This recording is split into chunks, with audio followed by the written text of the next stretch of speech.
Countdown timer.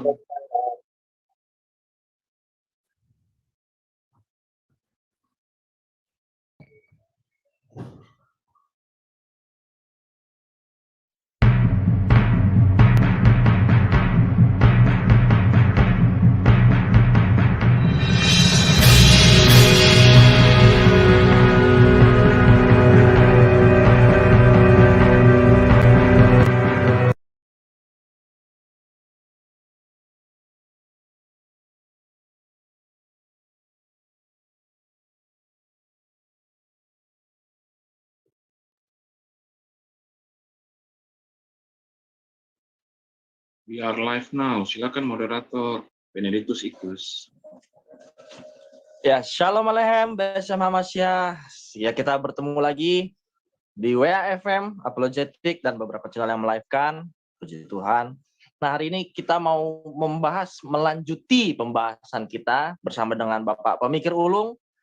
Memang dia ulung sekali dalam berpikir ya. Hari ini kita mau membawa tema, Bapak Pemikir Ulung membawakan tema firman atau friksi. Ya.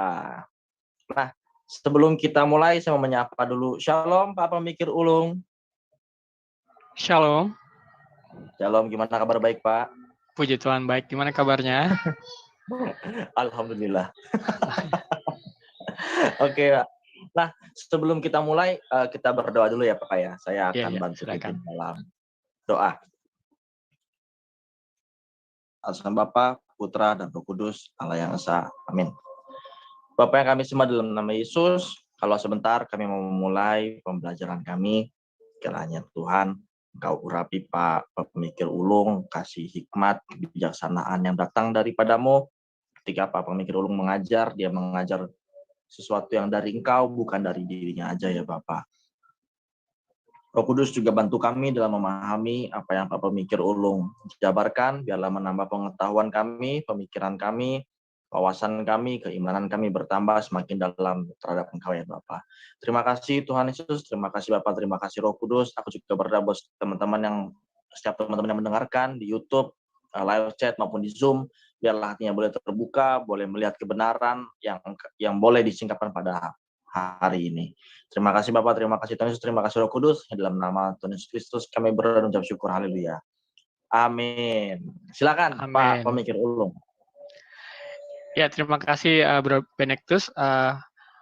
Pada malam hari ini saya mau sampaikan atau mau sharing mengenai firman atau friksi ya. Jadi saya mungkin ada 8 seri firman ataunya dan semuanya dimulai dari huruf F ya. Pertama mungkin yang awal sekali kita bicara tentang firman atau fiksi. Itu videonya udah ada, silakan ditonton.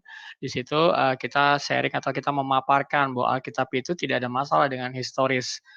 Artinya segala sesuatu peristiwa sejarah yang ada di Alkitab itu bisa terverifikasi dengan pendekatan antropologis, dengan dokumen-dokumen yang bisa ditemukan sebagai manuskrip atau inskripsi, kemudian dengan pendekatan arkeologis, artinya nama, tempat, dan segala sesuatu yang ada menjadi informasi dalam Alkitab, itu terverifikasi oleh arkeologis, ada benda-bendanya. Kalau kita bicara tentang Nebukadnezar, ada benda arkeologisnya. Jadi, puji Tuhan bahwa Alkitab itu tidak ada permasalahan ataupun sudah lolos dari uji yang namanya uji historis. Nah, kemudian kitab sebelah sangat disayangkan tidak bisa lolos ya. Jadi itu bisa disebut kalau misalnya sesuatu kitab yang mengaku firman tapi dia tidak lolos uji sejarah, ya apa bedanya dengan fiksi? Itu yang pertama.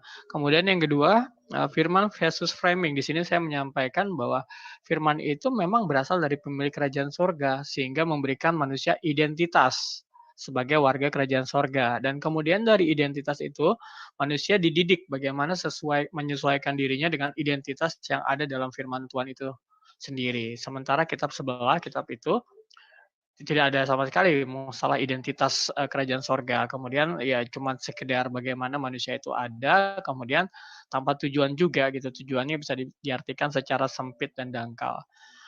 Nah, mungkin kemarin ya kalau nggak salah saya bawa firman dan frasa, sifatnya praksis. Apa sih itu praksis? Segala sesuatu yang bisa dipraktekkan. Jadi kita misalnya ada firman, apakah firman itu bisa dipraktekkan? Nah, kemarin kita bahas bahwa memang firman Allah yang hidup.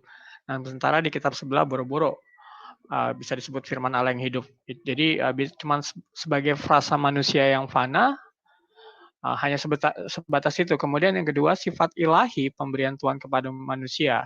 Jadi di Alkitab ini ataupun di firman Tuhan ini terekspos, terjelaskan, tertulis, tersurat secara jelas, terang benderang bahwa sifat ilahi pemberian Tuhan kepada manusia itu ada di Kejadian ya, ketika manusia diciptakan serupa dan segambar dengan Tuhan. Sementara di kitab sebelah, sifat manusia jasmani tanpa pengertian mengenai sifat ilahi. Jadi tidak ada yang namanya sifat ilahi, kodrat ilahi di kitab tersebut. Jadi wajar kalau mereka hanya bicara hal yang sifatnya manusiawi dan jasmani. Kemudian yang terakhir, firman Tuhan yang benar yang sejati itu memberikan pembedaan terhadap kehidupan rohani dengan kehidupan jasmani. Alkitab khususnya Perjanjian Baru sangat kaya terhadap bagaimana manusia bisa menghidupi kehidupannya dengan kehidupan rohani ataupun kehidupan yang berasal dari roh. Nah, sementara di kitab yang sana, segala sesuatu kehidupan jasmani semata tanpa ada dimensi rohani. Karena sangat jelas ya, ada satu ayat di kitab tersebut, mereka hanya diberikan pengetahuan yang sangat sedikit tentang roh. Itu termasuk urusan Tuhan. Oke, terima kasih. Saya coba untuk lebih pelan lagi ya. Oke, malam ini saya mau membagikan firman atau friksi ya. Yang pertama fiksi, yang malam ini friksi.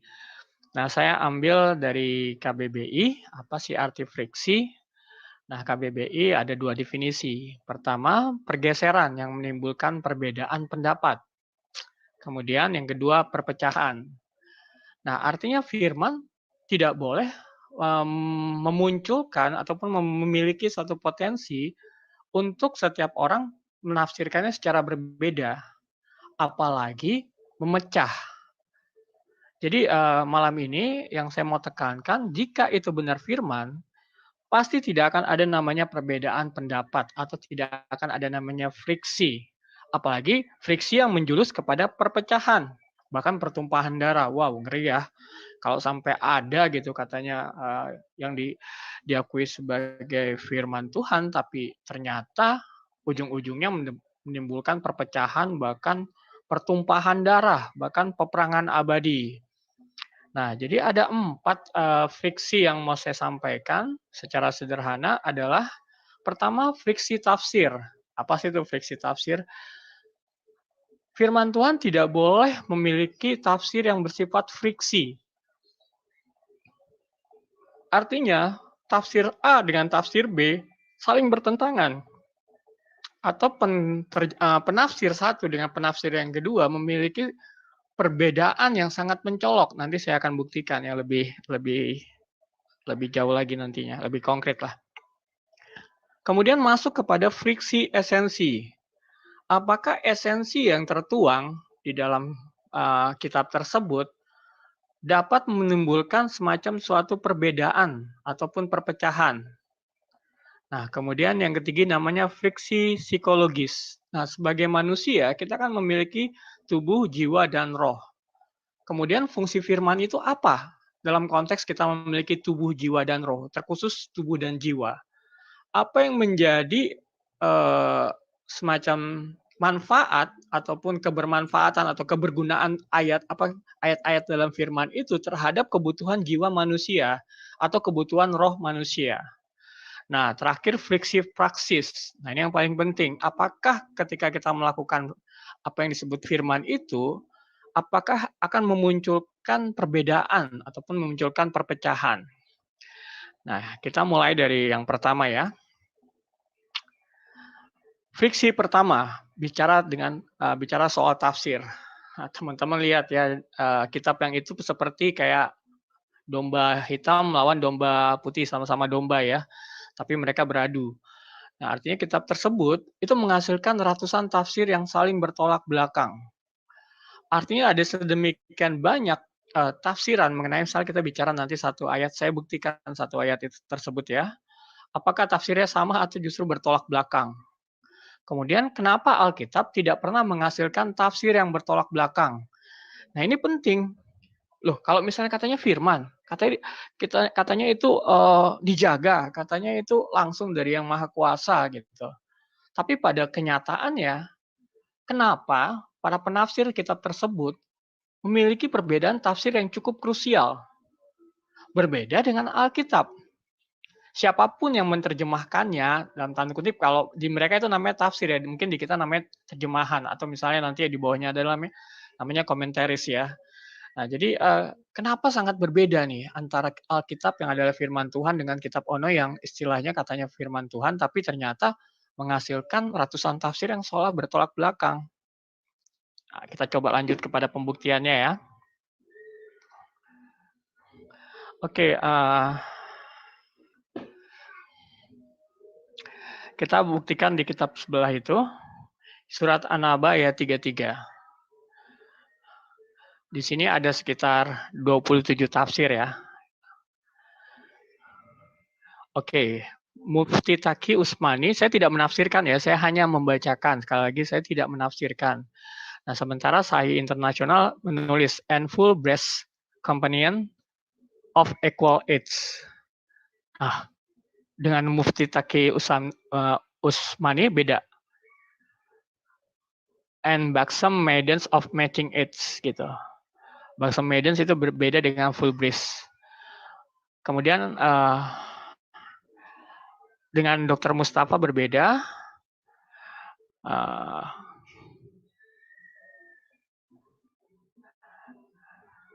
Jadi ada sedemikian banyak arti untuk sesuatu yang sifatnya sudah sebenarnya transparan ya gitu ya. Artinya ada bilang young full breast maidens of equal age gitu kan. Ada yang sangat terobsesi dengan virgin, ditulis nih virgin. Ada yang sangat terobsesi dengan kemudahan, ditulis young. Ada yang coba untuk sopan, dia bilang and splendid spouse well mates gitu kan. Nah, jadi bayangin sedemikian banyak tafsir, ada yang sangat vulgar. Ini sangat vulgar nih. And pure cup Maulana Muhammad Ali ini sangat vulgar ya. Gitu. Kemudian Hilali juga sangat vulgar. Nah, yang sangat halus itu yang tadi kayak si siapa nih, si Tal Itani. Dia sangat halus banget gitu. Tapi berbeda sangat artinya antara ini dengan yang ini sangat berbeda. Anda bayangkan bahwa sedemikian ini sangat jujur ya, and full ground breast not aging gitu kan, artinya nggak bertambah tua. Nah, jadi Anda bayangin ada 27 tafsir, kalau kita coba menggambarkan, ini jadi kayak manusia berantakan gitu, karena ya tadi ada yang bilang of equal age, tapi dia nggak tua-tua gitu kan, artinya penambahan yang dia tidak menua itu kan tidak ada di tafsiran yang lain. Misalnya ada yang pure cup gitu kan, artinya wah ini udah sangat vulgar, isinya jangan-jangan manusia bidadari cuman ini doang isinya gitu kan, nggak punya kaki, nggak punya tangan, cuman ada and pure cup aja gitu kan. Nah, jadi ketika Anda memahami perbedaan yang luar biasa, kontras ya di antara saya harus membuktikan ya apa yang saya sampaikan, dan ini terbuktikan di surah satu ayat di ayat ini gitu. Jadi jelas bahwa memang sedemikian banyak tafsir itu menandakan terjadi friksi, terjadi perbedaan pendapat yang cukup tajam. Karena tidak ada satupun yang mereka itu memiliki kesamaan yang sama gitu. Oh, mungkin ada nih misalnya kayak Muhammad Habib Sikir sama dengan Muhammad Mardoke equal age, tapi mereka berbeda lagi dengan yang lain. Itu tadi tergantung obsesinya terhadap apa gitu. Kalau misalnya orang cukup sopan, dia akan menutupi arti sebenarnya. Tapi kalau orangnya terus terang, dia akan mengekspos secara apa adanya, dan itu memang secara sangat vulgar gitu. Ini ayat yang vulgar ya. Artinya memang ini sebagai suatu bukti bahwa kitab yang dihasilkan itu memiliki ratusan tafsir. Yang tadi saya sampaikan mungkin ada puluhan tafsir, ada 25 ya, tapi sebenarnya ada ratusan tafsir. Nah, kemudian Alkitab, bagaimana kita bisa membuktikan Alkitab itu nggak sama seperti kitab yang sono ya? Oke, saya ambil Yohanes 1 ayat 1. In the beginning was the word. Kurang lebih semuanya seragam, sama. Anda bisa lihat ya, ini ada terjemahan New International Version, New Living Translation, English Standard Version, Berean Standard Bible, Berean Literal Bible, King James Bible, terus Net Bible. Jadi Anda perhatikan kata-katanya.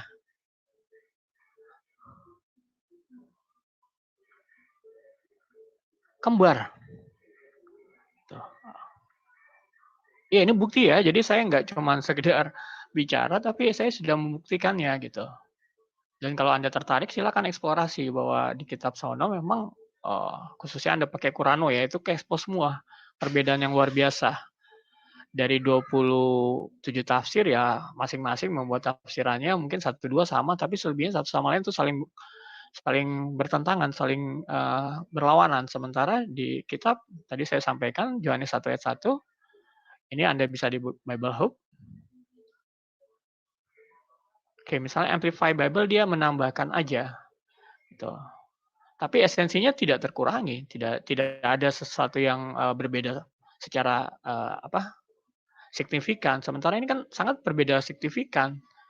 Voltopus Woman of Equal Age itu beda dengan A Youthful Maiden and of Like Age gitu. Jadi ada penekanan kesannya nih, kalau Abdul Ala Maudi kesannya dia sangat terobsesi terhadap usia.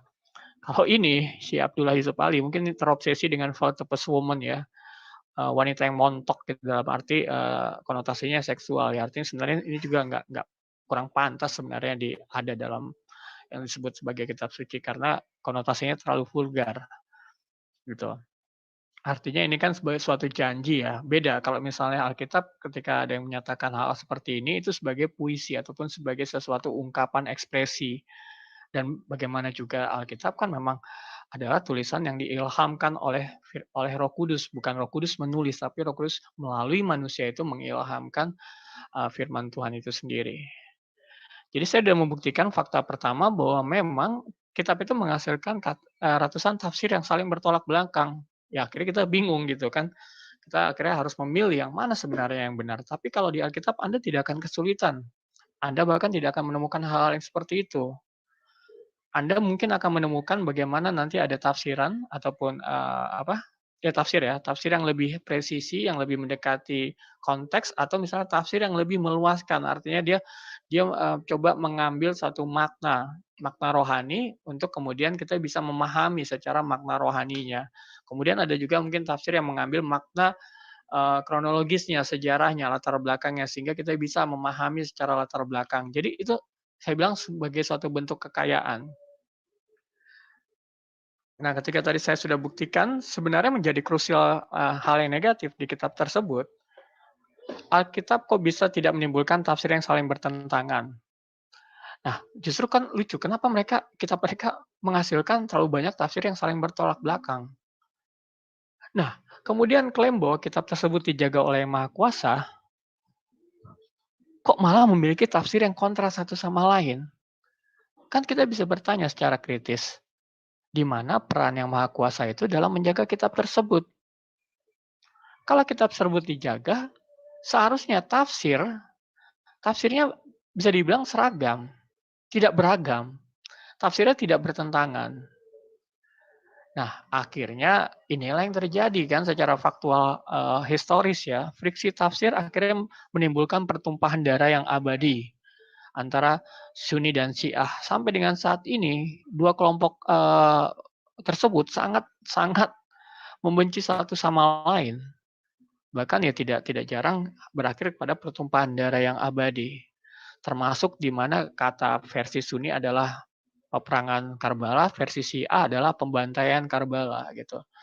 Bagaimana cucu Muhammad yang paling disayangi Muhammad, kemudian dipenggal, kemudian kepalanya dijadiin souvenir, dibawa kemana-mana. Itu fakta historis. Gitu.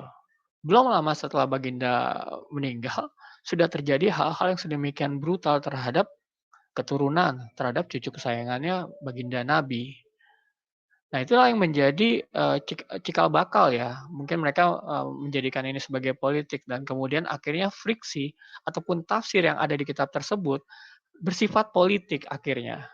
Siapa yang harus meneruskan kekhalifahan yang dibentuk oleh Muhammad. Nah, itu menjadi peristiwa sejarah yang tidak bisa diabaikan. Bahkan seharusnya setiap orang Muslim harus menyelesaikan ini terlebih dahulu. Kenapa friksi ini bisa sampai menghasilkan pertumpahan darah yang abadi sampai dengan detik ini, di mana manusia justru berlomba-lomba ke bulan, ya mereka berlomba-lomba untuk benar satu sama lain sambil ya melakukan kekerasan dengan nama Tuhan yang mereka sembah. Nah, kemudian menjadi krusial yang positif, esensi tema utama tetap terpelihara sehingga tidak menimbulkan friksi yang tidak sesuai dengan Trinitas disebut bidat. Artinya Alkitab terpelihara tanpa harus dibilang ada yang memelihara gitu, karena Tuhan tidak perlu menunjukkan, oh saya memelihara ini, tidak perlu gitu. Tuhan hanya melakukan pembuktian bahwa sampai dengan saat ini yang tadi saya sudah buktikan, tafsir Yohanes 1 ayat 1 itu di semua versi terjemahan ataupun versi Alkitab gitu. Jadi ada perbedaan ya. Kalau misalnya orang Kristen menganggap tidak pernah ada keharusan ya bahwa Alkitab itu harus diturunkan oleh bahasa Aram ataupun bahasa Yunani gitu. Tidak. Tapi sesuai dengan konteksnya memang Alkitab pada waktu itu ditulis dengan bahasa yang bagaimana bahasa itu digunakan oleh sang penulis atau digunakan oleh banyak orang. Nah, jadi tidak ada klaim yang bersifat fasis bahwa oh kitab ini diturunkan dalam bahasa ini, tidak perlu gitu. Nah, cuman secara esensi utama apa? Esensi Alkitab itu kan bersifat dengan menjelaskan kebagaimanaan Allah dalam trinitasnya sehingga manusia bisa mengenal dan menyembah Allah yang benar. Nah, kemudian ini juga yang kedua menjadi bukti bahwa Roh Kudus menjadi pengajar dan penasehat. Buktinya apa? Ya tadi ada harmonisasi terjemahan.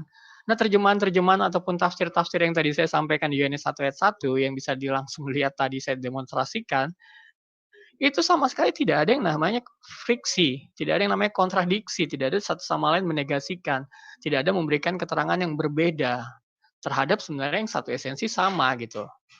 Nah, ketika terjadi harmonisasi yang sebagaimana tadi Yohanes 1 ayat 1, itu adalah bukti Roh Kudus menjadi pengajar dan penasehat.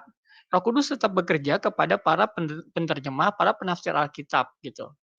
Artinya ketika Alkitab diterjemahkan dalam bahasa India, Roh Kudus bekerja terhadap orang yang menerjemahkannya itu ke bahasa India sehingga esensinya itu tetap terjaga, makna spiritualnya tetap terjaga, sehingga terjadi harmonisasi. Anda mau pakai bahasa India, Anda mau pakai bahasa apa, kurang lebih esensinya sama. Tapi mungkin ya nanti tinggal kita lihat presisinya, akurasinya tergantung dengan konteks kebutuhan kita. Bahkan ya kita bisa menggunakan King James, kita menggunakan Lai, kita menggunakan apapun segala macam, itu nggak menjadi suatu masalah buat orang Kristen. Nah, itulah bukti bahwa Roh Kudus menjadi pengajar dan penasehat terhadap orang-orang yang menerjemahkan atau mentranslate, menafsirkan sesuai dengan konteks kearifan lokal ataupun budaya lokal yang berupa bahasa yang sedemikian banyak di dunia ini.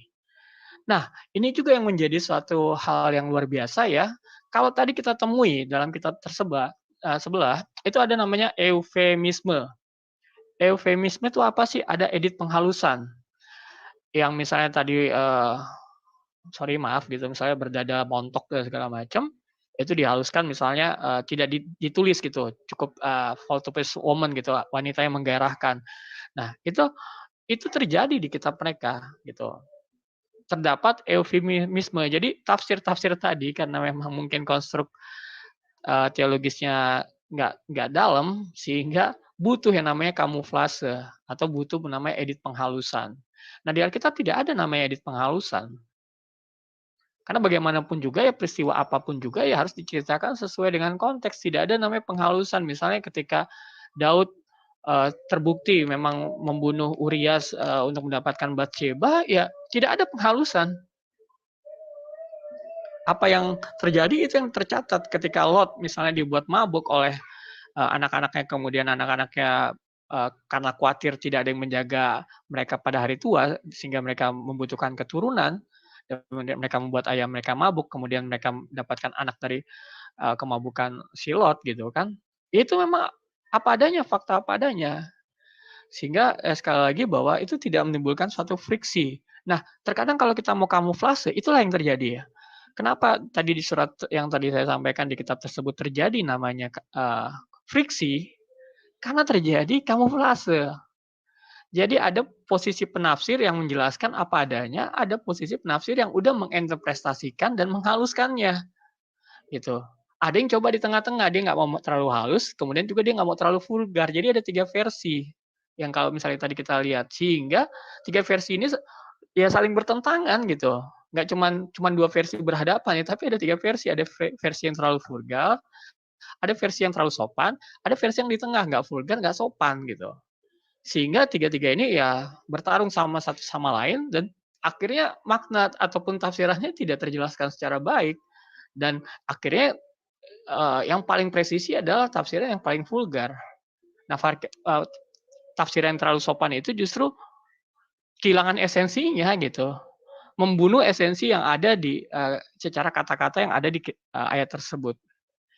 Nah, ini sekedar referensi ya buat teman-teman yang tobat baru ataupun jadi meninggalkan agama yang lama, kemudian percaya kepada Tuhan yang sejati.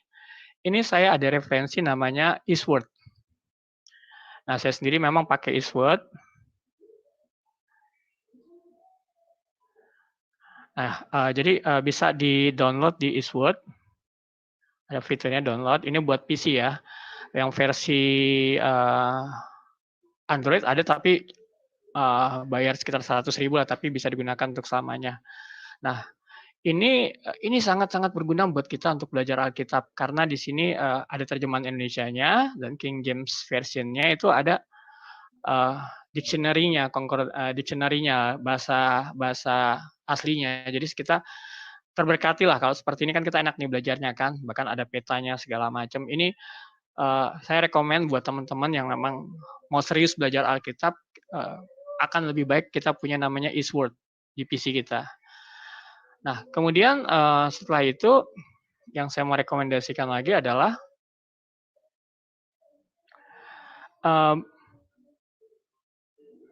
versi dari, saya suka King James ya, tapi saya paling suka itu ada 2 ya.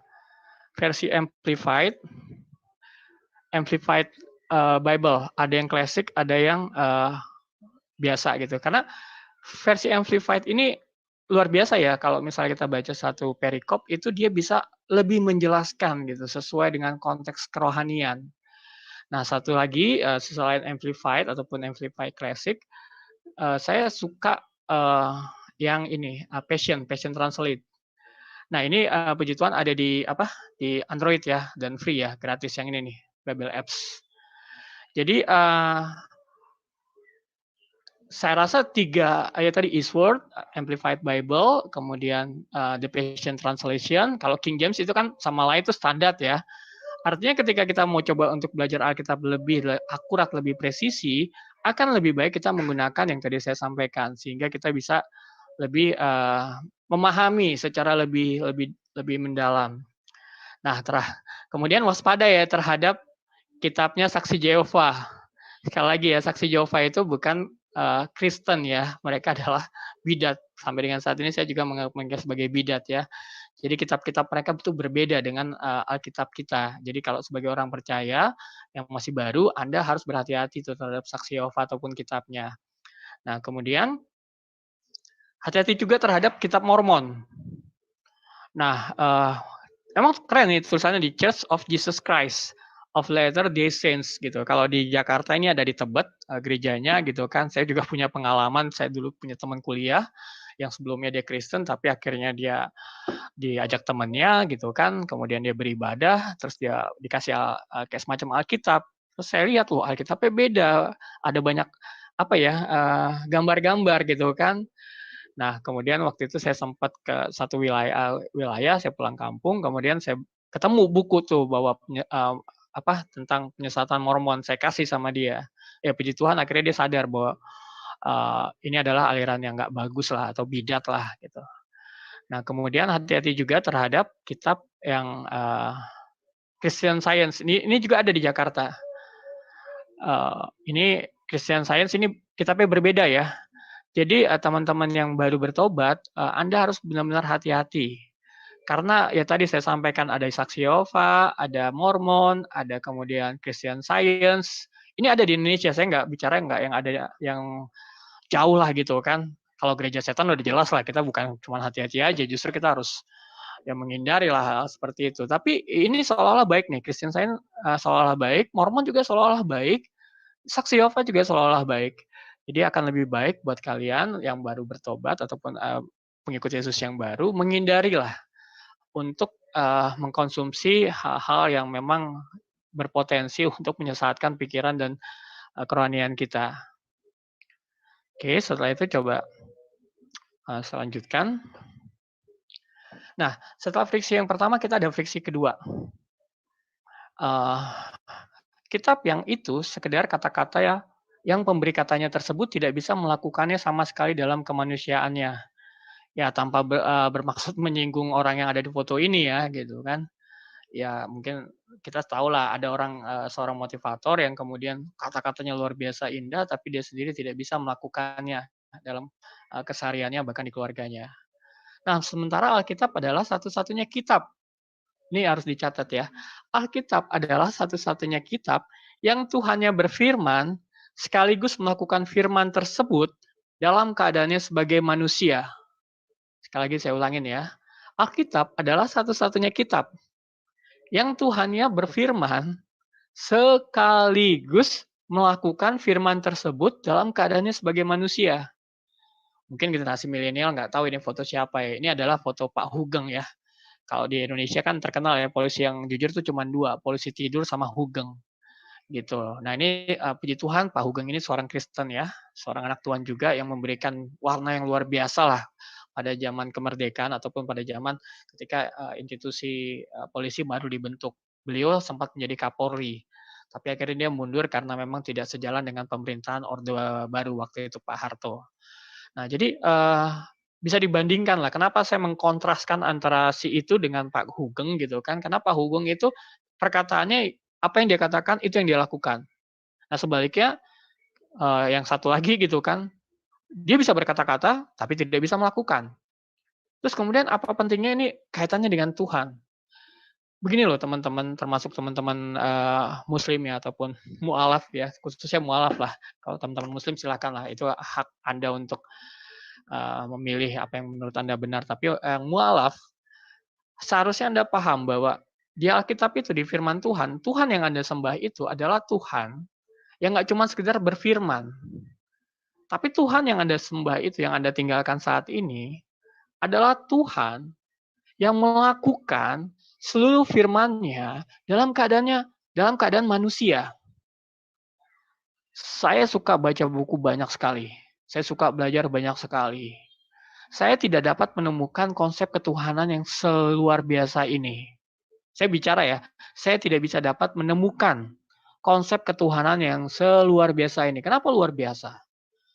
Artinya kalau kita menganggap manusia itu harus memegang kata-katanya dengan melakukannya, pertanyaan besarnya, pertanyaan teologisnya, pertanyaan penting buat hidup Anda, apakah Tuhan memiliki suatu kebebasan untuk tidak melakukan firman-Nya? Kan tidak.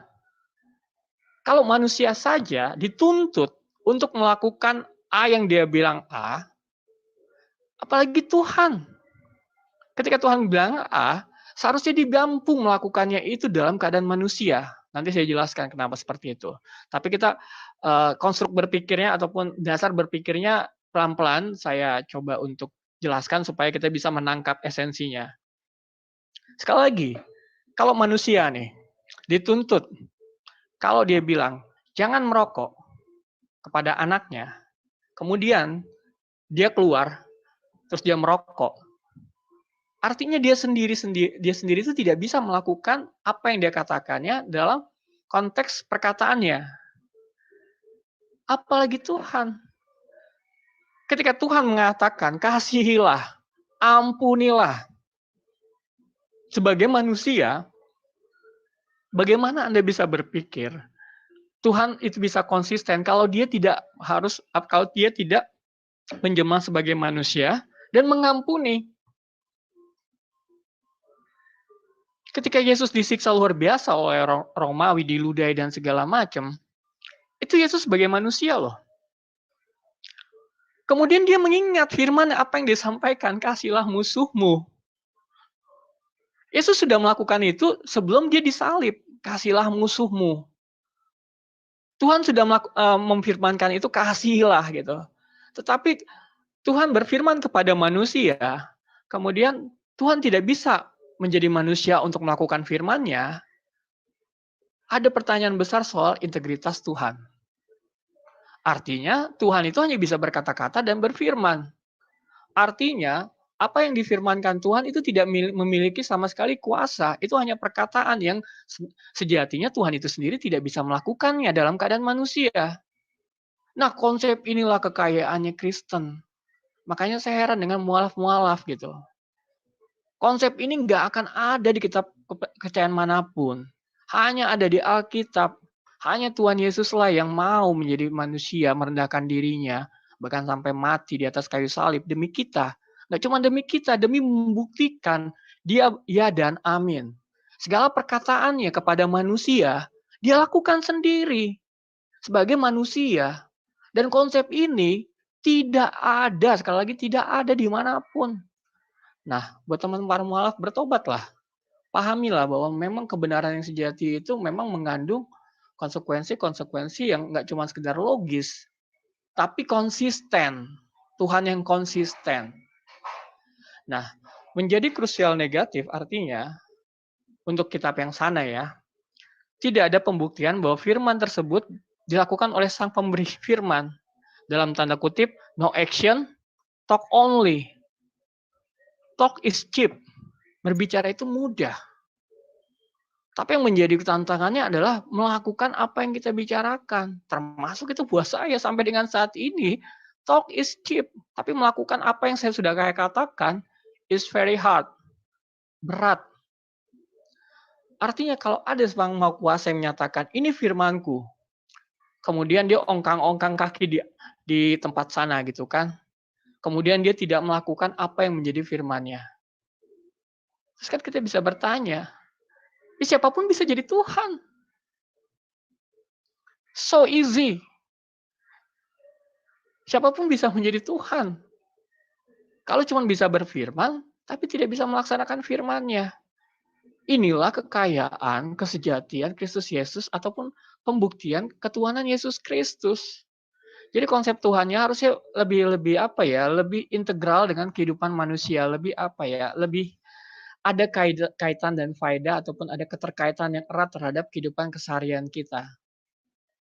Nah, kemudian ketika dia cuma bisa no action, talk only, orang yang no action, talk only, secara apapun juga dalam konteks kemanusiaan, dalam konteks kepemimpinan, dia nggak punya legalitas dan otoritas. Orang yang punya otoritas adalah orang yang walk the talk. Pemimpin yang cuma bisa bicara doang, nggak pernah aksi, pemimpin yang bahkan berbicaranya berbeda dengan aksinya, itu dikatakan pemimpin yang korup. Pemimpin yang tidak memiliki integritas. Zero integrity. Kenapa? Ya semua orang bisa berbicara. Everyone can talk. Tapi untuk walk the talk, not everyone. A special one. Orang-orang khusus lah yang memang bisa walk the talk seperti Pak Sugeng. Pak Hugeng ya. Kapolri pertama ataupun Kapolri yang luar biasa dikenal sebagai polisi jujur. Menjadi satu anomali dalam sejarah bangsa kita gitu. Puji Tuhan, dia adalah garam dan terang pada waktu itu. Pak Hugeng. Nah, kemudian yang ketiga, ini yang paling penting. Tidak ada keteladanan dari sang pemberi firman. Dalam melakukan apa yang diperkatakannya, integritas kata dan laku. Tadi saya sampaikan, bahwa ketika Tuhan hanya bisa berfirman, everyone can do it. Siapapun bisa melakukannya itu. Tapi apakah menjadi satu pertanyaan besar ketika Tuhan berfirman, kemudian dia rela merendahkan dirinya menjadi manusia, kemudian untuk melakukan firman-Nya itu, untuk menjadi teladan, untuk memberikan manusia keteladanan, model yang bisa dilihat, bisa dicontoh, itu luar biasa. Itu hanya ada di Yesus Kristus. Tidak ada di yang lain. Nah, ini menjadi krusial yang positif ya. Hanya Yesus Kristus yang melakukan apa yang difirmankan dalam kemanusiaan. Artinya hanya Yesus Kristus lah yang menjadi representasi Tuhan, Tritunggal, Bapa, Putra, dan Roh Kudus, yang dia mengambil bagian dia untuk menjadi manusia supaya setiap firman yang sudah dikatakan ataupun dinyatakan. Firman itu bukan kitab kedebuk dari langit seperti Ibu Sofi bilang ya, bukan seperti itu. Firman itu apa sih? Keseluruhan sifat Allah. Keseluruhan sifat Allah yang Allah itu sendiri rindu untuk manusia mengadopsinya. Karena itu kita diangkat sebagai anak. Yesus sebagai anak Allah, anak sulung. Kita adalah anak saudara-saudara Yesus. Karena itulah memang pihak Tuhan dari Trinitas tersebut memang harus ada satu, yaitu Yesus Kristus yang melakukan apa yang difirmankan. Supaya tidak ada lagi alasan bagi manusia, siapapun dia, manusia nggak bisa menggugat penghakiman Yesus Kristus. Kenapa? Karena Yesus Kristus berhasil dalam keadaannya manusia melakukan apa yang ia firmankan. Itulah yang artinya tidak ada lagi yang bisa menggugat penghakiman Yesus Kristus. Itu tidak akan ada orang yang bisa kuat terhadap penghakiman. Karena Yesus sendiri melakukan firman-Nya secara konsisten 100%, secara utuh, bahkan taat sampai di atas kayu salib, taat sampai mati. Terus nanti pertanyaan, kok Tuhan mati? Lah memang itu misinya. Gitu. Anda tidak bisa kita tidak bisa bermain di musik ya teman-teman muslim ya. Kenapa Tuhan itu mati? It's not important gitu loh. Importantnya apa? Misi Tuhan itu apa? Inilah sepertinya gitu. Nah, kita ajak mereka untuk memahami gitu. Kalau namanya firman yang katanya dari Tuhan tapi Tuhan sendiri tidak pernah berhasil membuktikan dia bisa melakukannya itu is nonsense. Itu adalah omong kosong. Karena ketika Tuhan berfirman, dia harus konsisten. Dia harus menjadi manusia, kemudian dia melakukannya dalam keadaan manusia, sehingga firman-Nya memang bisa diaplikasikan kepada manusia. Bukan sesuatu wacana awang-awang, bukan sesuatu yang sifatnya utopis, atau bukan sesuatu yang sifatnya euforia. Nah, kemudian firman tidak menjadi fiksi karena Yesus Kristus sudah melakukannya. Dan sudah membuktikannya ketika ia hidup dalam manusia, sebagai manusia. Jadi friksi yang kedua itu jelas ya bahwa memang Alkitab adalah konsistensi Tuhan dalam berkata dan berlaku sebagai pribadi. Konsistensi Yesus Kristus yang adalah Tuhan, yang setara dengan Bapa, setara dengan Roh Kudus. Kemudian dia mau merendahkan diri. Agar apa? Agar Anda dan saya memiliki kemampuan ilahi untuk mengaplikasikan setiap apa yang firman Tuhan sampaikan dalam Alkitab. Sehingga kita tidak bisa beralasan, kita ini kan cuma daging. Tidak, Yesus Kristus itu dalam kemanusiaannya dia memilih taat. Loh, kalau Tuhan sendiri taat, kita siapa manusia yang berani nggak taat? Sehingga tidak akan ada lagi alasan-alasan pembenaran kita di dalam penghakiman. Karena semuanya terbuka, karena Tuhan sendiri sudah menjadi manusia. Itulah artinya Immanuel, Tuhan sudah menjadi manusia. Pertama, tidak akan ada lagi alasan-alasan kita untuk ketika kita dihakimin, kita tanya sama Tuhan, Tuhan, kamu pernah nggak jadi manusia? Diketawain gitu sama Yesus. Tapi kalau sama Allah yang ono, gitu, kesembahan yang ono, kitab yang ono, kita berhak loh nanya. Dan dia nggak bisa jawab sampai dengan saat ini, tidak ada ya versi terbaru ya, versi terupdate bahwa dia bisa melakukan apa yang diperintahkan sebagai manusia, itu tidak ada sampai dengan detik ini saya berbicara. Tidak ada. Nah, kemudian friksi yang ketiga, kitab yang itu sedemikian tandus dan kering bagi aspek psikologi manusia. Sementara Alkitab, satu-satunya kitab yang memberikan kekayaan dan keluasan maknawi terhadap kebutuhan psikologis manusia. Kalau saudara membaca Alkitab, makanya sekali lagi buat saudara-saudara yang mualaf, sadarlah. Anda meninggalkan sesuatu yang luar biasa berharga buat hidup Anda untuk sesuatu yang tandus dan kering. Nanti saya buktikan. Nah, sedangkan untuk bagaimana kekeringan jiwa ataupun manusia bisa sangat jiwani gitu kan, itu nggak ada di kitab sono. Tapi di Alkitab jelas. Karena dosa, yang ketika tubuh roh jiwa kita diciptakan secara sempurna oleh Tuhan, karena serupa dan segambar dengan Allah, kemudian terjadinya dosa, sehingga ada kematian roh, sehingga manusia cenderung menjalankan hidupnya dengan kejiwaannya. terpisah dengan roh. Terjadi ketidakutuhan lagi. Ketika manusia belum jatuh dalam dosa, manusia utuh.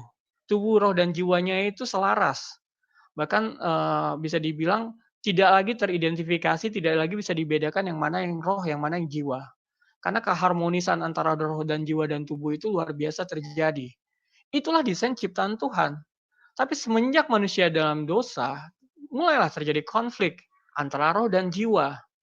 Nah, kemudian manusia cenderung untuk memilih jiwa ketika ada menyalahkan Hawa, Hawa menyalahkan ular, itu kan perbuatan jiwani.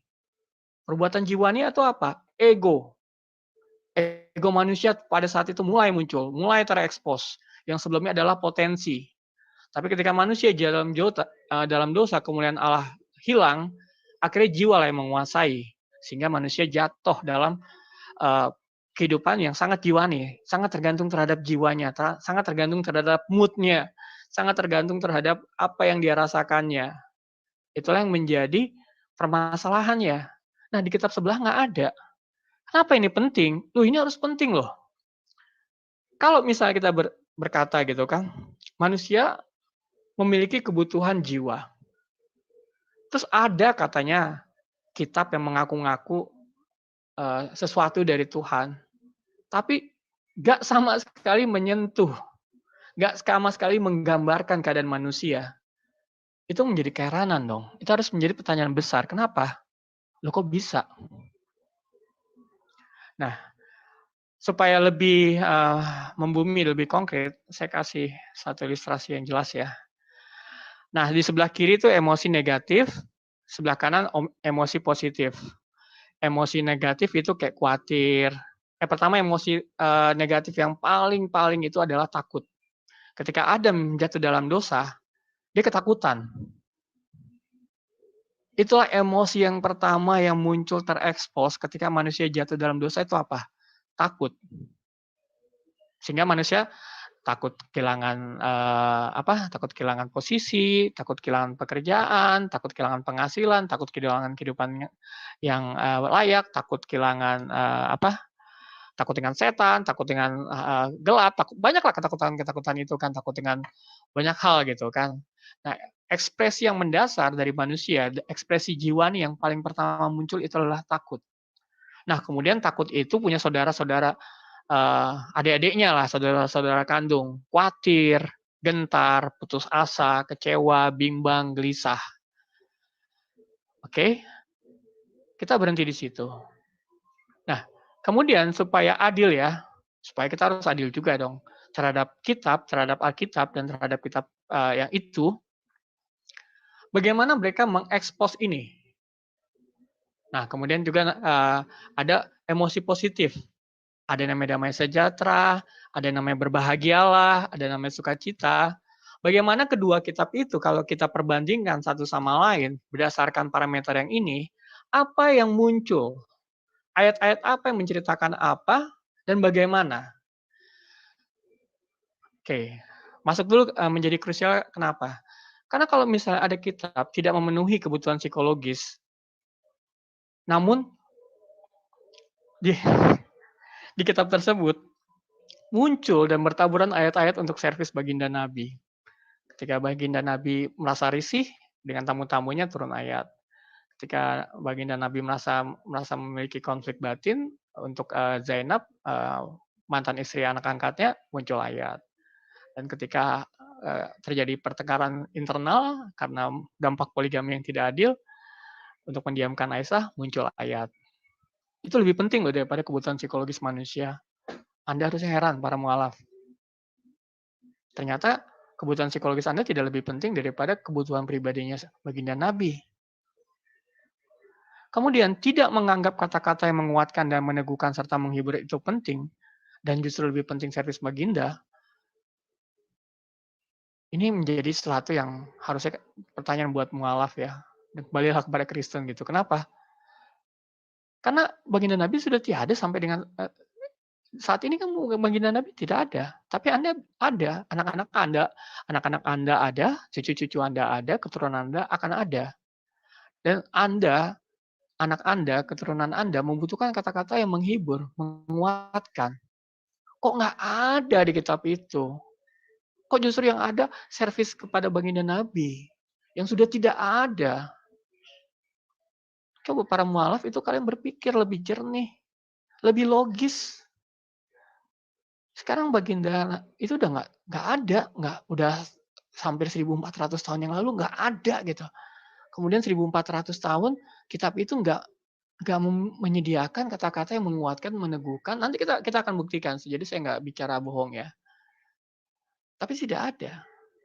Nah, pasti akan menimbulkan friksi secara psikologis. Karena nggak ada arahan atau petunjuk untuk kebutuhan dasar manusia yang bukan seks. Manusia kebutuhan dasarnya apa sih? Kebutuhan psikologis. Kalau misalnya Anda masih belum menikah dan belum menikah, kan Anda nggak punya kebutuhan seks. Anda punya kebutuhan seks ketika Anda menikah dan diberkati pernikahan Anda. Gitu. Tapi kenapa untuk kebutuhan-kebutuhan psikologis manusia itu nggak ada, malah bertaburan buat kepentingan baginda Nabi secara pribadi? Anda harus tanya, kenapa? Kenapa Anda meninggalkan sesuatu yang luar biasa untuk sesuatu yang Anda tidak tahu sama sekali? Kemudian menjadi krusial dan positif, ini dari versi Alkitabnya. Hanya Yesus Kristus yang turut serta merasakan penderitaan sebagai manusia. Dalam gampangnya Tuhan yang solider. Tuhan yang memiliki solidaritas yang luar biasa terhadap manusia. Buat teman-teman yang menyangkali Yesus adalah Tuhan, kalian nggak akan pernah dapat konsep Tuhan yang solider selain pada Yesus Kristus. Silakan tolak, tapi harusnya Anda hadirkan sesuatu yang lebih baik. Kalau sesembahan Anda bisa solider sebagaimana Yesus Kristus, mungkin bisa menjadi opsi juga. Tapi sayangnya sampai detik ini, jangankan sesembahan Anda, sesembahan seluruh dunia tidak ada. Tidak ada punya konsep Tuhan yang solider, Tuhan yang sangat solidaritas. Tuhan yang mau merasakan penderitaan sebagai manusia. Tuhan yang turut serta, dia sukarela loh datang ke dunia ini untuk turut merasakan penderitaan sebagai manusia. Kemudian dia nggak cuma sekedar, oh saya menderita, saya enggak. Dia menang. Dia menang dari penderitaan itu, dia menang dari kesesakan apa yang dialami sebagai manusia, dia menang gitu. Jadi nggak cuma sekedar merasakan, tidak. Yesus Kristus itu nggak cuma sekedar merasakan, tapi dia Tuhan yang menang. Ketika dia menunjukkan ketaatan kepada Bapa, dia menang. Ketika dia mendengar suara Roh Kudus, dia menang. Sebagai teladan yang sempurna, itulah yang harus kita lakukan. Kita mendengar suara Bapa, kita mendengarkan Roh Kudus, kita mendengarkan firman. Sehingga tidak ada lagi hal-hal yang sifatnya friksi secara psikologi. Karena Alkitab menjadi jawaban atas friksi psikologi manusia. Sebagai pengetahuan tambahan, kata konseling ataupun praktek konseling itu berasal dari gereja, bukan dari psikologi. Sekali lagi, sebagai informasi tambahan, kata konseling, praktek konseling itu berasal dari gereja. Kenapa? Ya karena gereja menemui banyak mahasiswa jemaat-jemaat ataupun orang-orang gereja yang masih mengalami masalah kejiwaan sehingga perlu dikonseling. Tapi nggak cuma masalah konseling kejiwaan ya, tapi ada juga konseling pranikah. Artinya setiap orang yang mau menikah harus mempersiapkan dirinya, harus dikonseling, harus didalami lagi kebutuhan emosionalnya, dan kemudian dilihat kesiapan rohnya. Nah itulah yang menjadi fakta pembuktian bahwa memang firman Tuhan itu, Alkitab itu adalah firman Tuhan, karena dia menjadi jawaban atas friksi psikologi. Kemudian friksi yang keempat, friksi yang terakhir ya.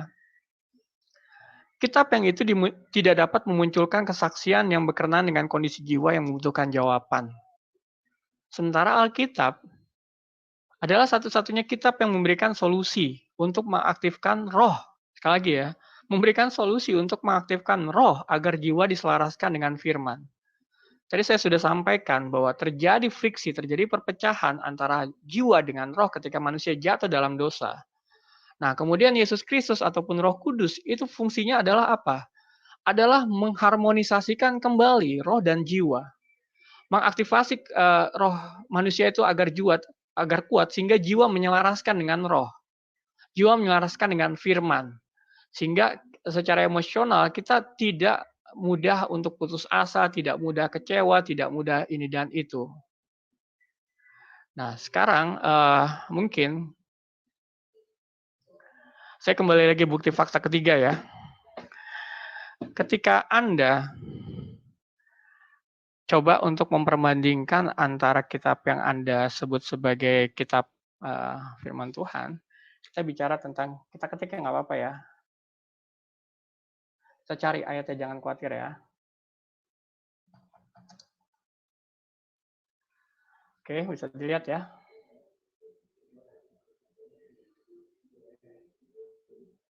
Nah, ternyata tidak ada ya, jika kamu tidak mendawat, kamu tidak akan mendapat.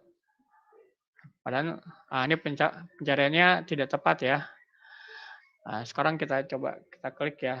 Mungkin sengaja ya mereka nggak tepat supaya terkaburkan ya. Coba kita klik, jangan khawatir ya, kita cari. Saya kasih hal yang praktis ya, supaya kita bisa langsung mengkomparasikan. Oke. Nah, di sini ada sekitar banyak ayat ya. Nah, jadi dari pencarian-pencarian itu akhirnya saya membuat semacam suatu perbandingan.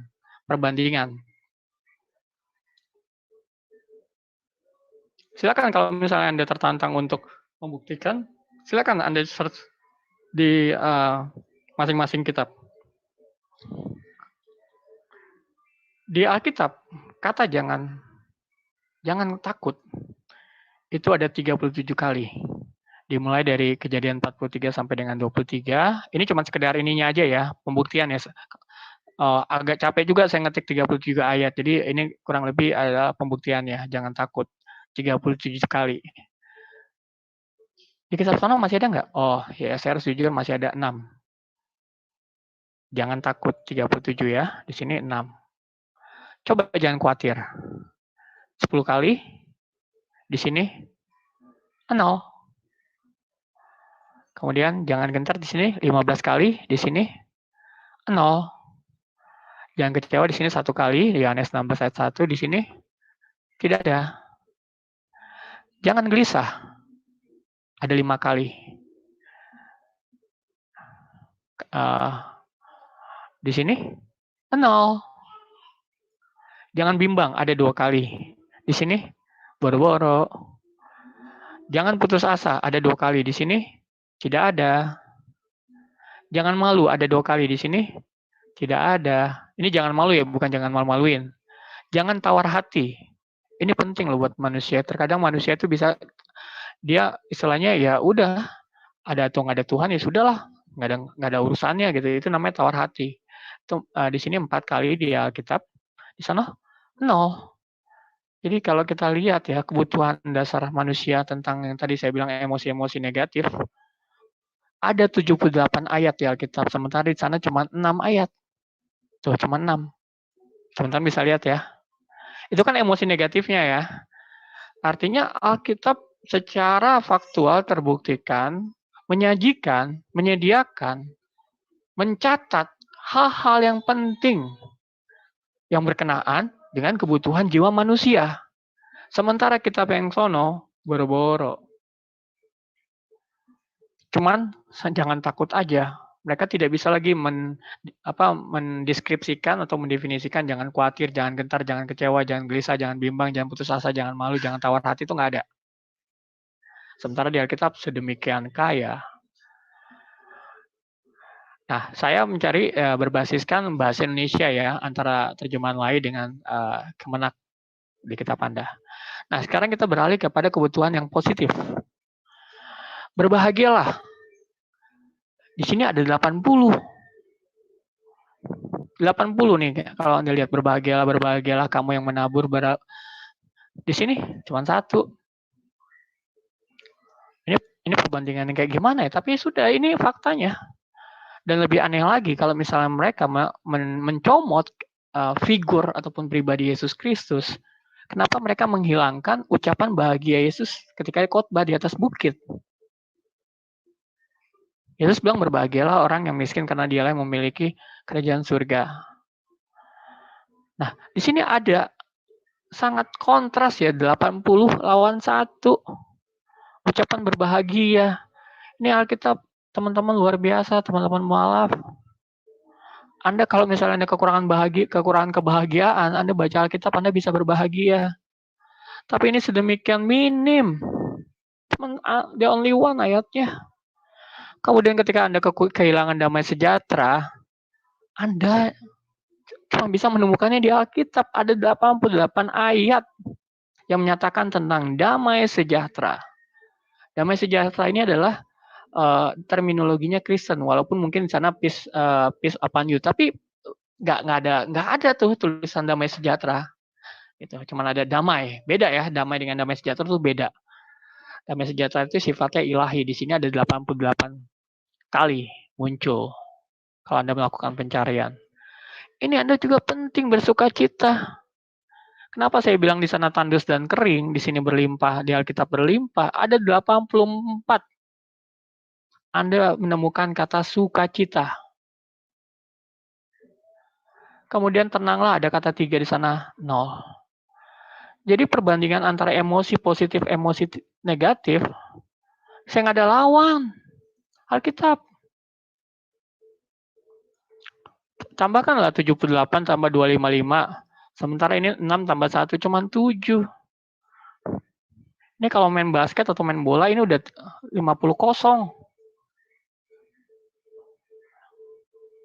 Nah, saya sudah membuktikan ya bahwa bukti fakta ketiga bahwa memang Alkitab sedemikian kaya, sedemikian dalam, sedemikian fokus terhadap apa yang menjadi kebutuhan manusia.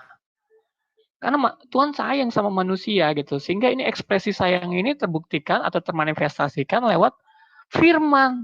Firman yang berkata kamu jangan takut, kamu jangan khawatir, kamu jangan gentar, kamu jangan kecewa, kamu jangan gelisah, kamu jangan bimbang, kamu jangan putus asa, kamu jangan malu, kamu jangan tawar hati. Sebaliknya, kamu berbahagialah, kamu milikilah damai sejahtera, kamu bersukacitalah, kamu tenanglah.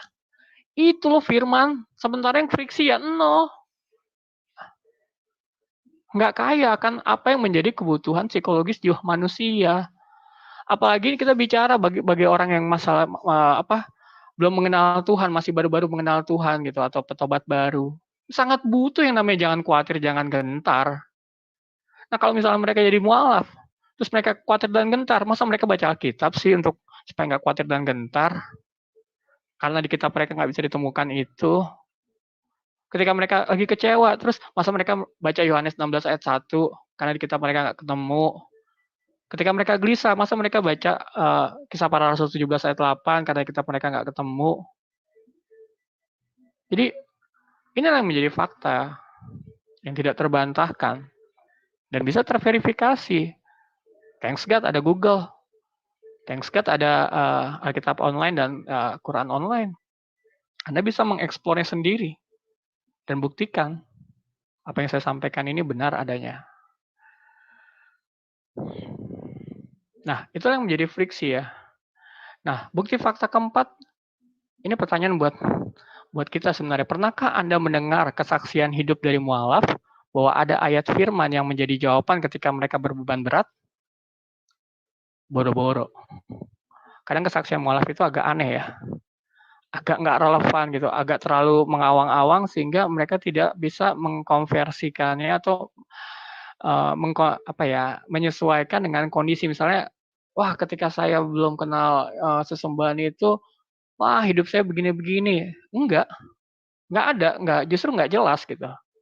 Nah inilah yang menjadi kesaksian saya ya. Satu tahun yang lalu, tepat tanggal 19, saya mengalami kedukaan yang luar biasa.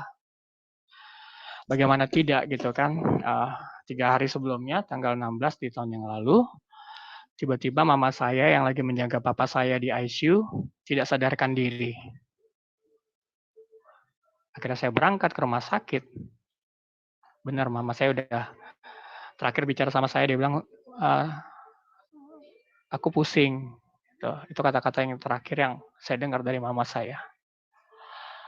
Nah, kemudian tanggal 19, tepat tahun ini, mama saya dipanggil Tuhan. Itu jam 11.45. Nah, sementara memang sih gembala saya, Bapak Rohani saya sudah beberapa bulan yang lalu menyampaikan bahwa keluarga saya akan mengalami satu kesedihan yang luar biasa. Pada saat itu saya nggak mengerti. Terus saya diminta kamu siap. Nah, akhirnya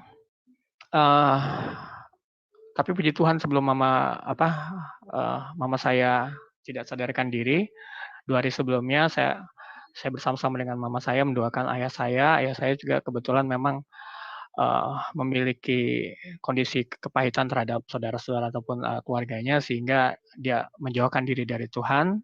Nah, kita berdoa, kemudian dilayani oleh Bapak rohani saya, Ibu Gembala saya. Kemudian akhirnya kami menerima satu kelegaan ketika Ibu Gembala saya menyatakan bahwa ya sudah, dia sudah mengampuni, dia sudah dibebaskan, dan saya mendapatkan konfirmasi melalui mimpi gitu, di mana saya bermimpi saya dengan ayah saya itu ada di sebuah gereja gitu kan. Nah, kemudian memang di dalam mimpi itu ayah saya melihat ada sukacita yang luar biasa dari ayah saya. Nah, besoknya saya bermimpi yang sama gitu, tapi bukan di gereja. Terus papa saya tanya, mama kamu mana? Nah, pada hari itu, pada saat mimpi itu mama saya masih belum meninggal. Tapi saya dapat mimpi, saya mengatakan mama udah pergi, Pak yang sabar ya gitu. Nah, jadi akhirnya besoknya mama saya meninggal, hanya 2-3 hari di rumah sakit di ICU dia meninggal, jam 12.45 siang. Nah, kemudian malamnya, 11.45 di siang hari. Malamnya 11.45, papa saya dipanggil Tuhan menyusul. Jadi dalam 1 hari itu saya kehilangan 2 orang tua saya. Dan buat saya itu berat sekali. Kenapa? Karena saya nggak siap dengan mama saya gitu kan. Kalau papa saya melihat ya sudah, dia sudah menerima pewahyuan dan segala macam, dia sudah tenang gitu kan. Tapi saya nggak siap dengan mama saya. Nah, akhirnya ya saya berusaha tegar karena saya anak tertua, saya ya semuanya lah saya hibur adik-adik saya dan segala macam. Akhirnya tapi ada sesuatu saya nggak bisa terima gitu kan. Saya masih belum bisa terima gitu. Jadi saya menghindar ketika saya melihat foto mama saya, papa saya menghindar selalu di laptop. Ketika saya lihat mereka foto ataupun video, saya langsung matiin, terus saya mengalihkan diri ke yang lain. Dan itu cukup lama ya, itu berlangsung sekitar sampai dengan Agustus kemarin ya. Jadi hampir 6 bulan saya tuh hidup untuk menyangkali bahwa mereka sudah pergi gitu. Nah, kemudian di satu ibadah kemarin saya mendapatkan firman gitu. Konteksnya tepat gitu. Ketika salah satu hamba Tuhan menyatakan, kenapa kita harus bersedih, berlarut-larut kepada orang-orang yang kita sayangi, mereka sudah di surga gitu. Buat saya itu nggak gampang untuk menerima itu, karena ya saya mengalami sesuatu yang sifatnya dalam 1 hari 2 orang tua tersayang saya dipanggil Tuhan gitu. Dan mama saya sakit cuma 2 hari kemudian dipanggil Tuhan. Tapi puji Tuhan ketika ada firman itu disampaikan di Wahyu 14 ayat 13, supaya mereka, dan aku mendengar, berbahagialah orang-orang yang mati dalam Tuhan sejak sekarang ini, sungguh kata Roh, supaya mereka boleh beristirahat dari jerih lelah mereka, karena segala perbuatan mereka menyertai mereka. Nah, ketika saya dengar ayat itu, ada satu kelepasan dari diri saya gitu. Jadi saya tidak lagi berduka, tidak lagi menghindar gitu kan. Justru saya akhirnya mempercayai firman ini. Oh ya, papa dan mama saya sudah sekarang ada di surga, mereka sedang beristirahat. Mereka sudah dilepaskan dari kesusahan-kesusahan yang sifatnya duniawi ini gitu kan. Kenapa saya harus bersedih? Kenapa saya harus berduka sedemikian lama? Kenapa saya harus menghindari?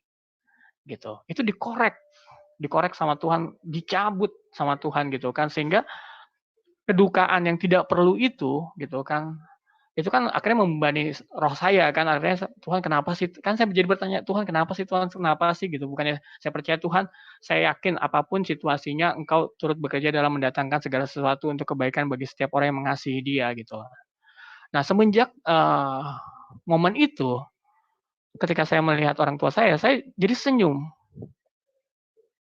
gitu. Udah nggak ada lagi penyesalan, udah tidak ada lagi duka yang sedemikian seperti sebelumnya saya menghindar gitu kan. Itulah yang saya sampaikan, Bu. Ketika saya mendengarkan firman, ada satu yang terjadi dalam hidup saya dan saya dibebaskan dari kedukaan yang tidak perlu. Gitu. Beban hati yang tidak perlu. Sehingga saya sekarang sangat merdeka gitu. Saya justru memiliki suatu perspektif yang baru bahwa ya sudah, mereka sudah mengakhiri pertandingan mereka dengan baik. Mereka memelihara iman mereka. Tinggal saya, bagaimana saya menjadi kepala keluarga, menjadi iman di keluarga saya untuk sama seperti mereka ketika saya dipanggil, saya juga mengakhiri pertandingan iman saya dengan baik. Dan itulah yang luar biasa buat saya. Firman itu luar biasa buat saya. Kenapa? Karena saya merasakan sendiri. Ada sedemikian kesedihan yang luar biasa itu Tuhan angkat. Ada penyangkalan terhadap situasi ataupun fakta ataupun situasi yang terjadi yang saya tidak suka, Tuhan angkat, Tuhan cabut. Dan Tuhan bebaskan saya. Nah inilah kenapa saya punya kesaksian. Kenapa? Firman itu pasti kalau kita berhubungan dengan Tuhan, terus membaca firman, terus kita nggak punya kesaksian hidup, lah kita jadi pertanyaan gitu. Terus firman itu fungsinya apa? Apa kehidupan kita luar biasa selalu baik? Tidak juga. Kehidupan ini berat. Banyak tekanan finansial, tekanan kesehatan, tekanan pekerjaan, tekanan ekonomi. Kemudian tidak ada firman yang untuk bagaimana saya mendapatkan suatu inspirasi, bagaimana saya bisa menguatkan dan dikuatkan oleh firman, bagaimana saya diteguhkan oleh firman, itu tidak ada. Lah buat apa firman? Buat apa Anda menyembah Tuhan yang tidak bisa memberikan Anda kelegaan? Buat apa Anda menyembah Tuhan yang kalau Anda sendiri tidak mendapatkan istirahat ataupun Anda mendapat suatu kelepasan? Tuh. Inilah yang saya alami. Bagaimana peristiwa duka cita itu sekarang saya ditutup menjadi satu lembaran baru, saya bersyukur. Dan saya mengamati, oh iya Tuhan kau baik, waktunya sudah tepat. Dengan alasan tertentu waktunya sudah tepat. Ya sudah, itu yang terbaik. Nah sekarang saya tidak lagi menyimpan kedukaan ataupun amarah atau apapun juga. Saya dibebaskan oleh firman itu. Nah itulah yang menjadi suatu kesaksian, fakta keempat. Kalau misalnya kita perhatikan, jarang sekali tempat mualaf itu memiliki kesaksian yang tadi saya sampaikan. Bagaimana bisa Tuhan ataupun firman itu yang hidup bisa mengubahkan kesedihan menjadi tarian, ratapan menjadi nyanyian. Itu saya alami. Dan saya percaya banyak orang-orang percaya mengalami itu juga.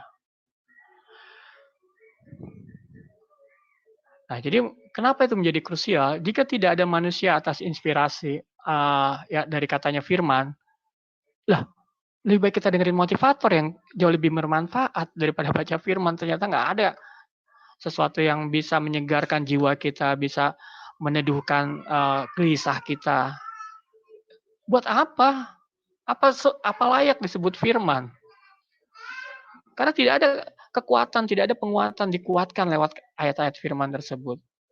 Nah, terus kemudian bagaimana mungkin sesuatu yang diklaim sebagai firman tidak dapat dijadikan sesuatu untuk menghadapi tekanan hidup? Firman itu harusnya ada dan bersama dengan manusia. Itu untuk apa? Faktanya hidup ini penuh dengan tekanan. Ya, pada saat ini ketika COVID datang dan segala macam melanda, ekonomi porak-poranda segala macam, banyak yang sebelumnya sudah lumayan kemudian harus kembali kepada garis kemiskinan. Itu fakta. Kemudian apa yang menjadi peran firman untuk bagaimana mempersiapkan manusia untuk menghadapi tekanan dan kesulitan hidup itu? Kalau nggak ada ya buat apa disebut firman? Dan kemudian menjadikan manusia, akhirnya itu menjadikan manusia sekedar bom waktu. Kenapa? Ya satu-satu dia akan meledak gitu. Satu saat dia akan burn out ya, atau misalnya capek, lelah, letih. Dia berhadapan dengan tekanan-tekanan, dia berhadapan dengan situasi-situasi yang menekan gitu. Kemudian dia tidak mendapatkan asupan inspirasi dari kitab yang katanya firman. Nah, sementara firman itu seharusnya apa? Ketika Yesus Kristus yang telah mengatasi seluruh penderitaan dan keluar sebagai pemenang, artinya saya yakin situasi Tuhan Yesus Kristus jauh lebih berat, kesedihannya lebih berat daripada saya gitu. Mungkin ketika Yesus Kristus dibela sama 12 muridnya, kemudian dia mendapatkan pengikut 5.000 orang ya, sekali di khotbah ada 5.000 orang yang dengar gitu. Terus kemudian tidak ada satupun kecuali Maria ibunya dan Yohanes yang menemani dia. Itu rasa pengkhianatannya luar biasa, sakitnya tuh luar biasa. Tapi bagaimana Yesus bisa mengkonversikan gitu kan? Dan ini prajurit Romawi yang nggak ada urusannya ngeludahin dia, tombak-tombak dia, kurang kekejaman yang brutal luar biasa gitu. Tapi akhirnya dia mengambil perasaan sakit itu dan menggantikannya dengan sukacita damai sejahtera gitu. Yesus Kristus ketika disalib, dia justru memilih damai sejahtera Allah daripada dendamnya sebagai manusia.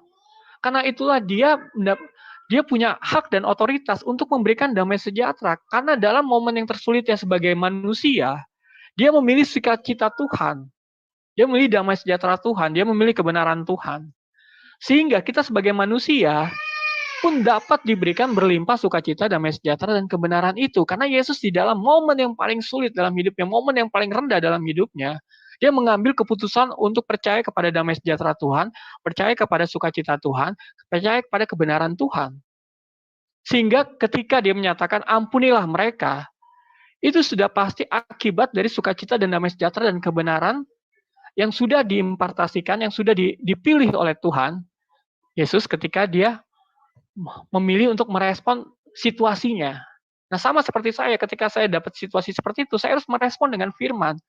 Saya tidak boleh terus tinggal dalam kesedihan berlarut-larut. Saya tidak perlu tinggal dalam penyesalan ataupun hal-hal yang sifatnya melankolis yang tidak berguna buat saya. Sehingga saya bisa, firman itu bisa membuat manusia lebih stabil secara emosional, dan ketika manusia stabil secara emosional, kemudian dia dapat produktif. Nah, kalau misalnya manusia nggak secara stabil secara emosional, sangat sulit dia produktif. Nah, kemudian bagaimana manusia bisa stabil secara emosional? Kalau tidak ada asupan firman, kalau tidak ada penateladan yang menjalankan firman-Nya itu sendiri gitu, dan menang dalam situasi-situasi yang bisa dibilang, Yesus bisa memilih dendam. Bahkan pada waktu disalib, Yesus bilang, nggak mau, udah selesai. Kemudian dia matikan semua orang yang menyalib. Bisa. Karena dia maha kuasa, tapi dia tidak memilih itu. Dia tetap memilih terhadap rencana Tuhan, sukacita, rencana Bapa di surga, sukacita Bapa di surga, damai sejahtera Bapa di surga, dan kebenaran Bapa di surga. Sehingga dia bisa menang terhadap situasi yang sangat luar biasa kritis. Dan itulah yang menjadi teladan. Dan ketika dia menjadi teladan, menjadi imam besar, dia pun bisa memahami kelemahan saya sebagai manusia, kelemahan Anda sebagai orang percaya. Dia bisa memahami itu. Tapi dia pingin kita nggak selalu tinggal dalam alasan kelemahan. Karena Yesus Kristus sendiri itu justru dia memilih damai sejahtera, sukacita, dan kebenaran itu untuk menang. Dan itu pun disediakan oleh kita. Artinya, firman itu adalah bukan friksi, namun mengembalikan keutuhan jiwa, roh, dan tubuh. Nah, salah satu ayat firman mengatasi friksi, saya ambil dari Filipi 4 ayat 6 sampai ayat 7 gitu. Ini firman yang sangat luar biasa. Karena semua friksi-friksi yang mungkin ada dalam diri kita pada saat ini masih tersisa dan mungkin tidak terkenali, tidak teridentifikasi, itu menjadi blind spot kita gunakan pedang firman ini. Karena satu-satunya senjata untuk melawan ataupun untuk menyerang itu adalah firman ya, pedang roh ya. Sementara ketopang keselamatan dan segala macam itu kan alat untuk bertahan. Nah, firman Filipi 4 ayat 6 sampai 7 ini tertulis, janganlah hendaknya kamu khawatir tentang apapun juga. Wow, ini luar biasa ya. Bahwa Roh Kudus dengan menginspirasikan Paulus untuk janganlah hendak kamu khawatir tentang apapun juga. Nah, jika Paulus punya kekhawatiran dan dia didera dan dia sama lah mengalami konflik-konflik dengan orang Yahudi, dengan orang Romawi, kalau dia punya kekhawatiran, nggak mungkin dia bisa juga menulis janganlah hendaklah kamu khawatir. Artinya Paulus munafik kalau dia sendiri masih khawatir. Tapi tidak. Ketika Roh Kudus mengatakan, janganlah hendaknya kamu khawatir tentang apapun juga kepada Paulus, pada saat itu Paulus tidak memiliki kekhawatiran apapun juga dan terbukti. Memang Paulus tidak memiliki kekhawatiran apapun juga. Tetapi nyatakanlah dalam segala hal keinginanmu kepada Allah dalam doa dan permohonan dengan ucapan syukur. Artinya kita memiliki Tuhan Yesus, ya sudah merasakan apa yang kita rasakan. Jadi kita nggak perlu khawatir. Kita nggak perlu membiarkan friksi dalam hidup kita. Kekhawatiran itu adalah friksi ya. Memecah fokus kita, memecah benih firman Tuhan yang ada dalam diri kita supaya itu nggak bertumbuh. Kita memilih kekhawatiran daripada firman. Nah, sehingga ketika ayat 4 berkata, "Jangan kamu khawatir terhadap apapun juga, tetapi nyatakanlah dalam segala hal keinginanmu kepada Allah dengan ucapan syukur," itu menyatakan, lawanlah kekhawatiranmu atau kuasailah dirimu, kuasailah kekhawatiranmu, usirlah kekhawatiranmu dengan doa. Kemudian damai sejahtera Allah, damai sejahtera yang adalah Allah itu sendiri, yang melampaui segala akal, akan memelihara hati dan pikiranmu dalam Yesus Kristus atau dalam Kristus Yesus. Artinya firman yang sejati, dia selalu mengutarakan, menyampaikan maksudnya bahwa ada damai sejahtera Allah yang melampaui segala akal. Terkadang orang bilang, kekristenan ini gak cocok dengan akal sehat. Loh, ya emang iya. Kekristenan itu beyond the logic, bukan not logic. Artinya melampaui akal. Dan kembali kepada bagaimana parameternya kalau misalnya itu melampaui akal. Loh, secara moral apa yang diajarkan? Secara moral apa yang terkandung? Secara moral dan etika apa yang menjadi kontennya? Apa yang menjadi isinya? Itulah yang menjadi justifikasi dari yang melampaui akal ini, melampaui segala akal. Ya tadi saya sampaikan, secara akal sehat saya akan terus berduka. Tapi damai sejahtera Allah ketika saya memilih firman, itu mengusir semua kesedihan yang berlarut-larut. Itu mengusir semua mungkin penyesalan atau apapun yang ada di dalam diri saya, supaya itu keluar di dalam hati saya, supaya itu keluar dalam jiwa saya, sehingga roh saya bisa berfungsi, mengatur jiwa saya, untuk tidak lagi membiarkan apapun yang dari dunia itu masuk, kemudian berakar dan bersarang. Nah, itulah arti damai sejahtera Allah ini memang melampaui segala akal. Yang seharusnya saya punya alasan untuk bersedih secara berlarut-larut karena mengalami kedukaan yang luar biasa, tapi karena firman Tuhan menyatakan bahwa berbahagialah orang yang meninggal di dalam Tuhan. Loh, buat apa saya bersedih? Karena orang tua saya meninggal di dalam Tuhan. Buat apa saya bersedih walaupun waktunya bersamaan dan walaupun mama saya sangat mendadak gitu. Nah, arti damai sejahtera Allah mengusir semua kesedihan, mengusir semua konflik, friksi-friksi yang sebelumnya ada, yang Tuhan izinkan dalam situasi-situasi tertentu itu ada, untuk menguji apakah hati kita memilih firman atau memilih situasi itu tetap ada. Nah, jadi akhirnya saudara-saudara, semua yang benar, semua yang mulia, semua yang adil, semua yang suci, semua yang manis, semua yang sedap didengar, semua yang disebut kebajikan dan patut dipuji, pikirkanlah semuanya itu. Ini adalah suatu jalan keluar, suatu solusi ketika kita menghadapi suatu friksi. Artinya kita punya damai sejahtera yang mengusir kekhawatiran kita. Kita masuk ke dalam doa dan permohonan sambil kita mengucap syukur dan memuji Tuhan, sehingga hati dan pikiran kita terpelihara dari hal-hal yang nggak baik.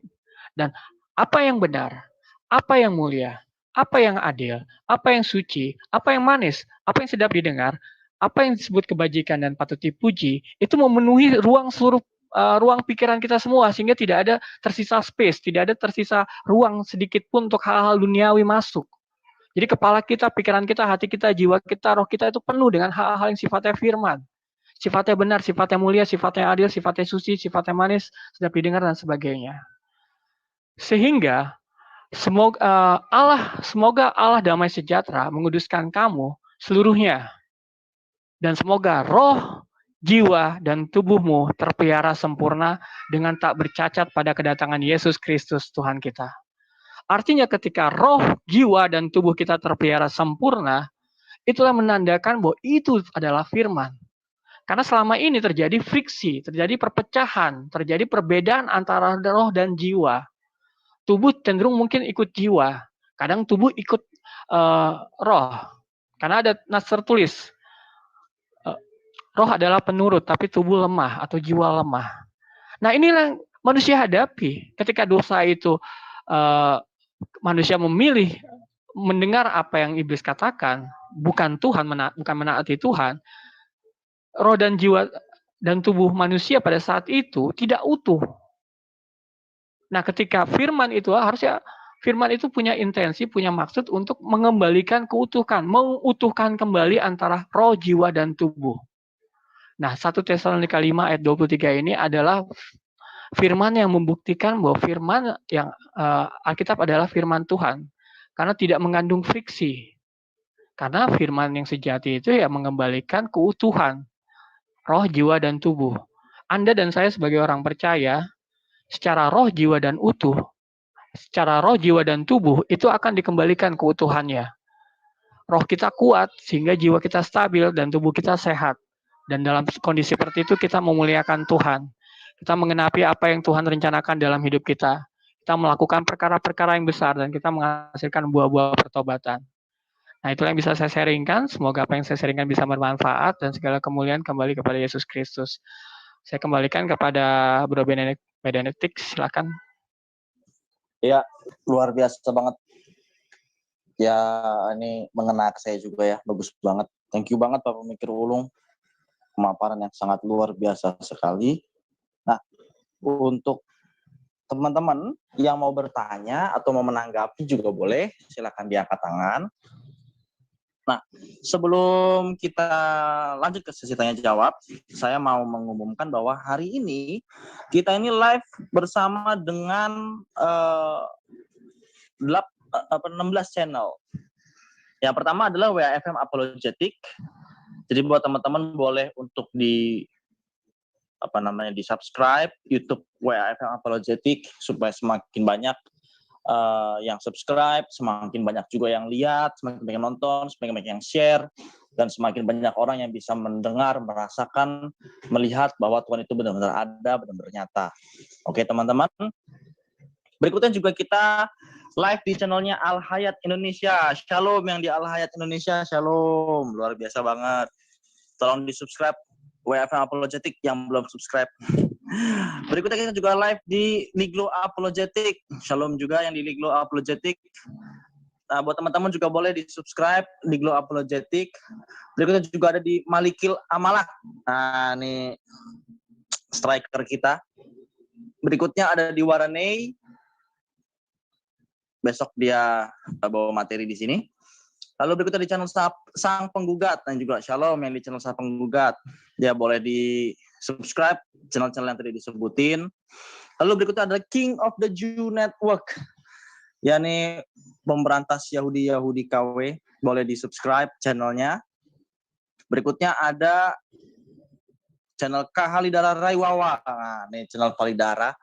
Boleh teman-teman di subscribe juga biar semakin banyak juga orang yang nonton channel Kalidara biar naik algoritmanya lah. Nah, berikutnya ada channel Anachronism. Nah, ini channel salah satu orang WAFM. Berikutnya ada channel Pendalaman Alkitab. Buat teman-teman mau belajar lebih dalam tentang firman Tuhan, subscribe channel Pendalaman Alkitab. Berikutnya ada channel Benedictus Ictus. Ya, ini saya. Ya, boleh di-subscribe juga channelnya biar cepet-cepet banyak subscriber, semakin banyak yang denger. Jadi semakin tersebar kebenaran firman Tuhan. Lalu berikutnya ada channel Buas Sulung. Nah, ini channelnya abang kita Adirion. Ya, boleh di-subscribe, boleh di-like, di-share videonya juga. Berikutnya ada channel Pak Why Not Petra. Ini juga bagus banget isinya. Berikutnya ada channel Codex FH. Nah, ini channelnya penjaga gerbang kita ini yang menjaga seluruh keamanan dunia. Channel Pak Codex. Boleh di-subscribe teman-teman channel Codex FH, gampang dicarinya Codex pakai X, Fanta H. Boleh dicari, di-subscribe, di-like, di-komen, di-share video-videonya. Berikutnya ada channel Tentara Kristus. Ini juga bagus banget isinya, boleh di-like, di-subscribe. Juga yang terakhir ada channel King Alexander. Nah, ini adalah channel-channel yang melive-kan pada hari ini bersama-sama dengan kita. Teman-teman jangan lupa untuk selalu mendukung pelayanan kami, para apologet di YouTube. Gampang banget dengan subscribe aja cukup, di like kami bersyukur, terima kasih, di share kami lebih senang lagi biar kami semangat untuk terus membela iman di tengah banyak banget yang menyerang keimanan kita. Oke? Nah, sebelum lanjut tanya jawab, Pak Pemikir Ulung, gimana kalau kita tutup dalam doa dulu Pak, baru nanti kita lanjut tanya jawab. Ya, siap-siap. Oke, silakan Pak Pemikir Ulung. Boleh pimpin dalam doa. Oke. Mari kita bersatu dalam doa. Kami mengucap syukur ya Tuhan buat sharing yang kami lakukan ya Tuhan. Kami berdoa ya Tuhan dengan kuasa-Mu ya Tuhan. Kami panggil kembali para mualaf-mualaf itu ya Tuhan yang telah meninggalkan Engkau ya Tuhan untuk sesuatu yang tidak mereka ketahui ya Tuhan. Dan kami juga memberkati para orang-orang yang mengenal Engkau ya Tuhan dari kepercayaan lain ya Bapa supaya mereka bisa bertumbuh, mereka bisa menghasilkan buah ya Tuhan dan mereka bisa terpelihara imannya ya Bapa dan mereka bisa mendapatkan makanan-makanan rohani yang baik ya Tuhan.